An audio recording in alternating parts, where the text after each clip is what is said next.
Research suggests that among all the daily stressors that humans encounter, interpersonal conflict is the most costly to us, both emotionally and metabolically. Why? Because our species evolved in groups. Our brains are deeply wired for bonding and cooperation. As Professor Jim Cohn and other social neuroscientists have shown, humans have a social baseline. Our brains work better and our health improves when we feel connected to others. Our social brains have made us the most dominant species on the planet, but have also made us extremely sensitive to changes in our social status and to things that seem unfair. When we sense the potential for interpersonal conflict, our brains and bodies rev up to try to solve multiple problems at the same time. What are those problems?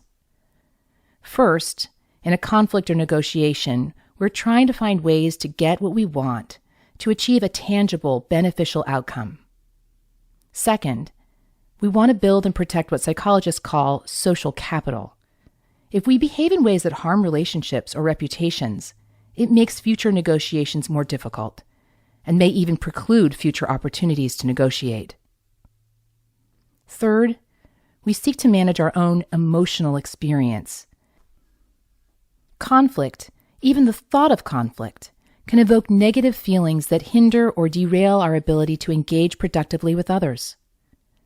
Interpersonal conflict can therefore be described as a kind of crucible, a mix of multiple ingredients that are interacting under pressure and sometimes in unpredictable ways.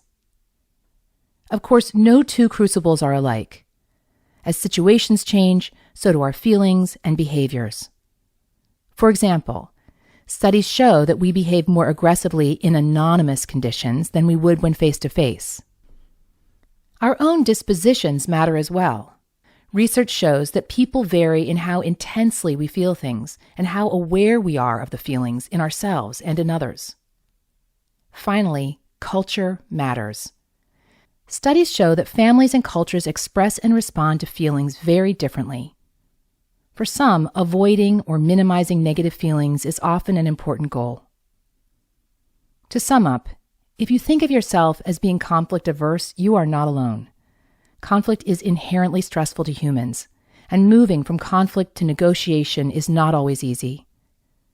When we find ourselves in the crucible of conflict, we need a systematic approach to help us reframe potential threats into potential opportunities.